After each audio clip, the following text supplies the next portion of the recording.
Okay, so we've been through this crisis, and there are all sorts of explanatory formats out there, and it's interesting to look at the different genres.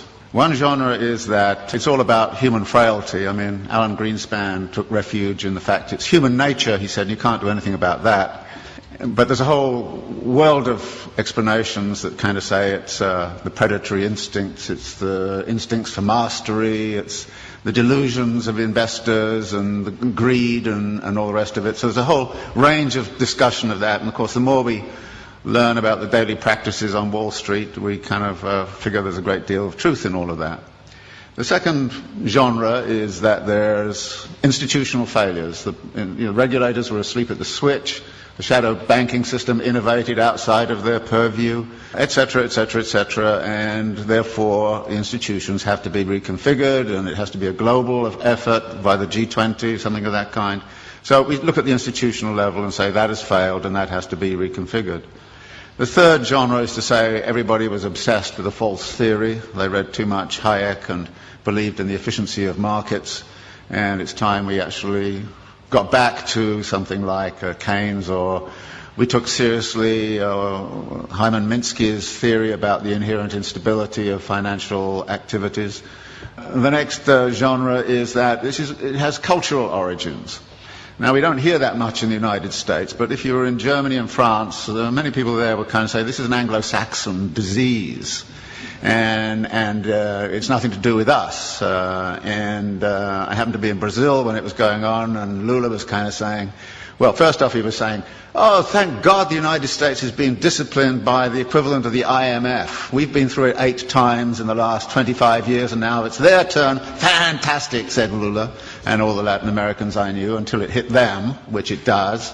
And then they kind of changed their tune a little bit. So there's a kind of a way of which it became cultural, and you can see that by the way in which this whole Greek thing is being handled. The way the German press is saying, well, it's the Greek character, it's defects in the Greek character, and there's a lot of rather nasty stuff going on around that, but actually there are some cultural features which have led into it. For instance, the US fascination with home ownership, which is supposedly a deep cultural value. So 68% of US households are homeowners. It's only 22% in Switzerland. Of course, it's a cultural value in the United States that's been supported by the mortgage interest tax deduction, which is a huge subsidy. It's been promoted since the 1930s. Very explicitly in the 1930s, it was built up because the theory was that debt-encumbered homeowners don't go on strike. And then there's a kind of notion that there's a failure of policy, and that policy has actually intervened. And there's a funny kind of alliance emerging between the Glenn Beck wing of Fox News and the World Bank, both of whom say the problem is too much regulation of the wrong sort. So there are all of these ways, and all of them have a certain truth. And skilled writers will take one or other of those perspectives and build a story and actually write a very plausible kind of story about this. And I thought to myself, well, what kind of plausible story can I write which is none of the above? Which is one of the things I always think to myself. And it's not hard to do, particularly if you're coming from a Marxist perspective, because, there aren't many people who try to do this analysis from a Marxist perspective. And I was really clued into this by this thing that happened at the London School of Economics about a year and a half ago, when Her Majesty the Queen asked the economists, how come you guys didn't see this thing coming? I mean, she didn't say it exactly that way, but, it's just the sentiment. And they got very upset, and then she actually called the Governor of the Bank of England and said, how come you didn't see it coming? And then the British Academy put forward got all together all these economists, and they came up with this fabulous letter to Her Majesty. And it was it was absolutely astonishing. It said, well, many dedicated people, intelligent, smart, spent their lives working on aspects of this thing very, very seriously, but the one thing we missed was systemic risk. And you say, what? And then it went on to talk about a politics of denial and all the rest of it. So I thought, well, systemic risk, I can translate it into the Marxian thing. You're talking about the internal contradictions of capital accumulation. And maybe I should write a thing about the internal contradictions of capital accumulation and try to figure out the role of crises in the whole history of capitalism and what's specific and special about the crisis this time around. And there were 2 ways in which I thought I would do that. One was to sort of look at what's happened since 1970s to now. And the thesis there is that in many ways the form of this current crisis is dictated very much by the way we came out of the last one. that the problem back in the 1970s was excessive power of labour in relationship to capital, that therefore the way out of the crisis last time was to discipline labour. And we know how that was done. It was done by offshoring, it was done by, Thatcher and Reagan, and it was done by neoliberal doctrine, it was done all kinds of different ways. But by 1985 or 86, the labour question had essentially been solved for capital. It had access to all of the world's labour supplies. Nobody in this particular instance has cited greedy unions as the root of the crisis. Nobody in this instance is saying it has anything to do with excessive power of labour. If anything, it's the excessive power of capital, and in particular the excessive power of finance capital, which is the root of the problem. Now, how did that happen? Well, we've been, since the 1970s, in a phase of what we call wage repression, that wages have remained stagnant. The share of wages in national income right throughout the OECD countries has steadily fallen. It's even steadily fallen in China, of all places. So that there are less and less being paid out in wages. Well, wages turn out to be also the money which buys goods. So if you diminish wages, then you've got a problem with where's your demand going to come from? And the answer was, well, get out your credit cards. We'll give everybody credit cards. So we'll overcome, if you like, the problem of effective demand by actually pumping up the credit economy. And American households, British households have all roughly tripled their debt over the last 20, 30 years. And a vast amount of that debt, of course, has been within the housing market. And out of this comes a theory which is very, very important, that capitalism never solves its crisis problems. It moves them around geographically. And what we're seeing right now is a geographical movement of that. Everybody says, well, okay, everything's beginning to recover in the United States, and then Greece goes bang, and everybody goes, what about the pigs, And it's interesting. You had a finance crisis, which is in the financial system.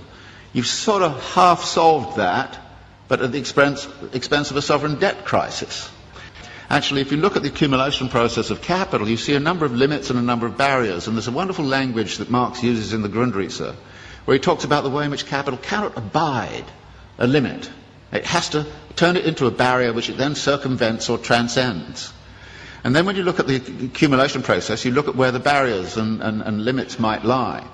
And the simple way to look at it is to say, look, the typical circulation process of accumulation goes like this. You start with some money, you go into the market and you buy labour, power and means of production, and you put them to work with a given technology and organisational form.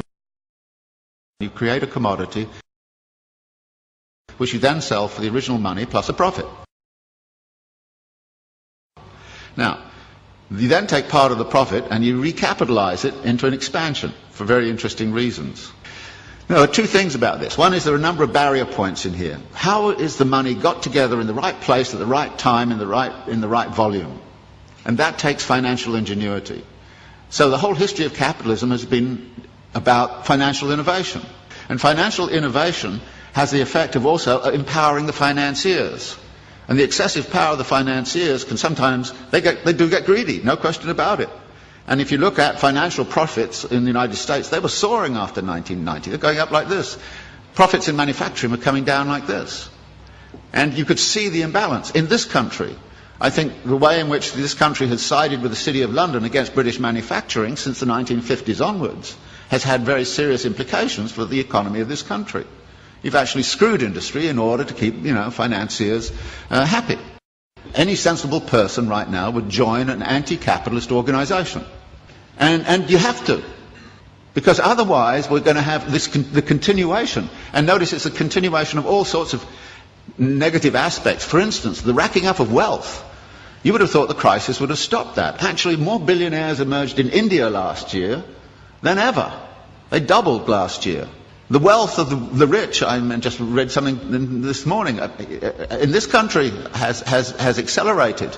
Just last year, what happened was the leading hedge fund owners got personal remunerations of $3 billion each in 1 year. Now, I thought it was obscene and insane a few years ago when they got 250 million. But they're now hauling in 3 billion. Now, that's not a world I want to live in, and if you want to live in it, be my guest. I don't see us debating and discussing this. I don't have the solutions. I think I know what the nature of the problem is. And unless we're prepared to have a very broad-based discussion that gets away from, the normal kind of pablum you get in the political campaign, and, you know, everything's going to be okay here next year if you vote for me, you know, it's crap. You should know it's crap, and say it is. And we have a duty, it seems to me, those of us who are academics and seriously involved in the world, to actually change our mode of thinking.